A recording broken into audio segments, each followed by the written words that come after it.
Quando a gente fala em educação especial, há vários conceitos diferentes, né? E tem ainda uma carga daquela época em que educação especial significava separar as crianças e colocar num ambiente, um atendimento exclusivo, não incluí-los na sala de aula. Hoje aqui no estado nós temos pelo menos 3 realidades diferentes. A das escolas da rede estadual, que ainda tornam optativo para os pais se ele quer colocar num ambiente exclusivo, né, ou se quer colocar na sala regular, e daí a rede estadual completa com outras atividades, dá um atendimento especial fora da sala de aula, no contraturno. Na rede municipal de Florianópolis, os alunos são todos matriculados no ensino regular, né, na escola regular, e há polos de atendimento especial para fazer a mediação dos conteúdos de acordo com a deficiência de cada aluno, né? Aqui nessa escola, qual é o modelo que vocês adotam? A gente tem todos os alunos que nos procuram, conhecê-los, saber das características individuais de cada um, das necessidades que venham a ter, e eles são matriculados na turma a qual atendem a idade deles, né? E os atendimentos específicos que cada criança vem a ter é feito em parceria com a família, nos profissionais específicos. Fora da sala? Fora da escola. Não é a escola. Em termos de prestação de serviço, o atendimento a política de atendimento é essa, prestar a aprendizagem formal, né? O que é específico, que é a exigência de cada indivíduo, eles buscam fora escola.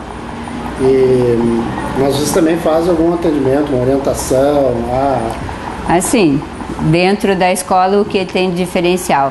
A gente, identificando as características, as necessidades de cada criança, de poder fazer uma adequação à aprendizagem que ele vai ter aqui.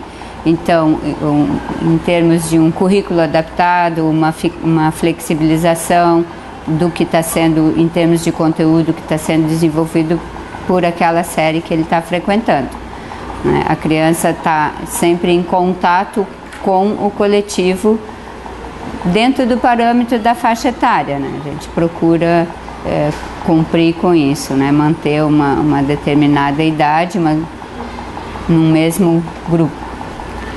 A senhora, como especialista, né, em educação, qual o formato que mais é adequado? Aquele que coloca a criança num ambiente especial, ou aquele que tenta incluí-los e colocá-los no mesmo ambiente das crianças sem deficiência?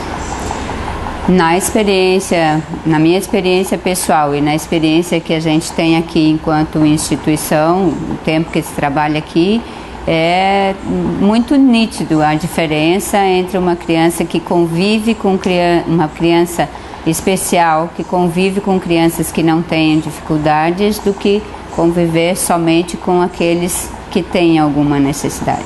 Então, a criança, não só a criança especial ganha, como aqueles que não têm deficiência ganham com essa convivência. Tanto na aprendizagem no formal, que é quando aquela criança pode receber o apoio dos outros, como eles no social, da convivência com essa diferença, né? Que é o grande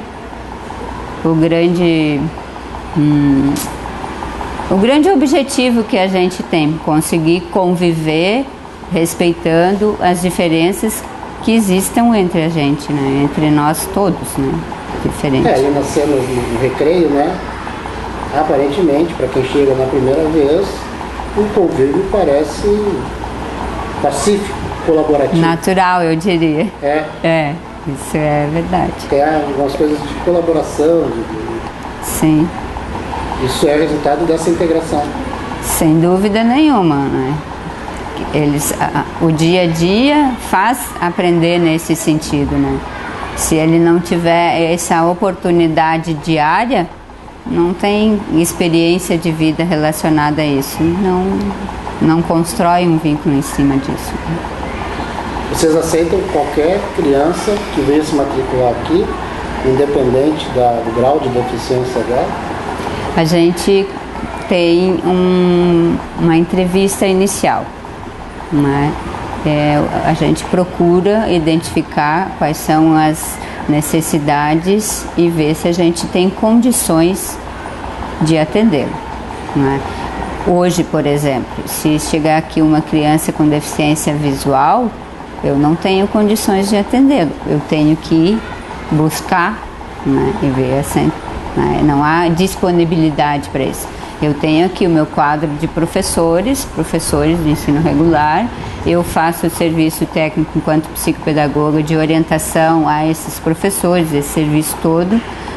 A rede de informações com profissionais que trabalham com a criança e o atendimento direto ao aluno, às famílias, aos profissionais e ao aluno.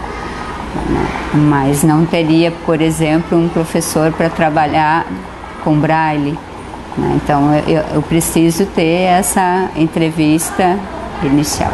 Então, sempre que a escola é procurada, eu sou acionada para ter essa entrevista e para identificar porque, né, eu não posso aceitar dizer que em função porque existe a lei da inclusão, eu tenho que aceitar se eu não tenho condições, né, de fazer isso.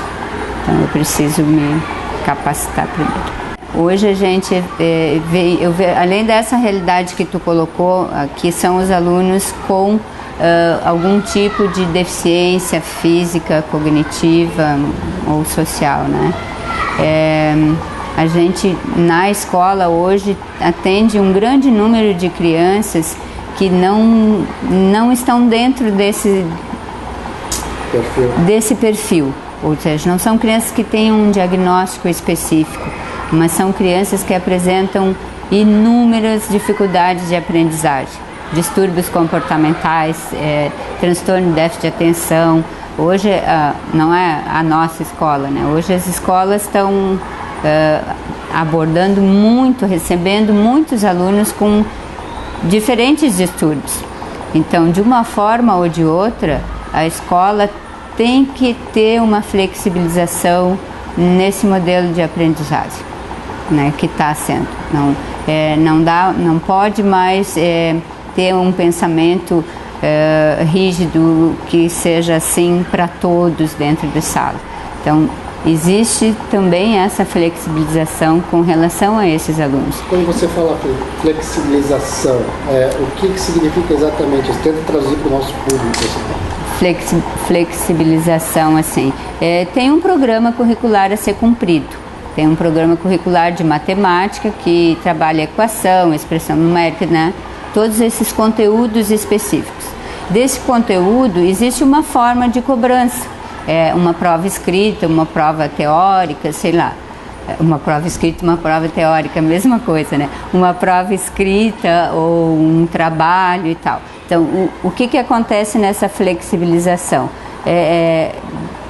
Adotar diferentes meios para que se chegue ao objetivo, que é saber se aquele aluno compreendeu, tem noção do conteúdo que foi trabalhado. Não é colocar numa mesma forma, assim, às vezes ele não consegue responder assimilar aquele conteúdo, não por um problema específico dele, exatamente, mas porque aquilo vem dando uma gaveta, de uma caixa, de uma embalagem que não o formato é esse, né?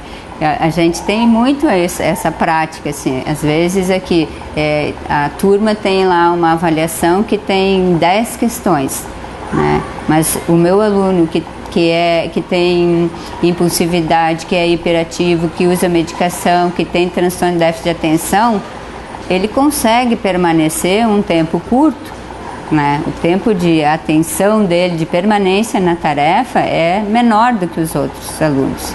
Então, a gente consegue avaliar o conhecimento dele com 6 questões, com 5 questões. E o desempenho dele é melhor nessas 5 do que nas 10. Né? faz ele acreditar um pouco mais nele mesmo e ao longo do tempo ele vai se mostrando uma pessoa diferente. Diferente com ele mesmo e diferente no grupo.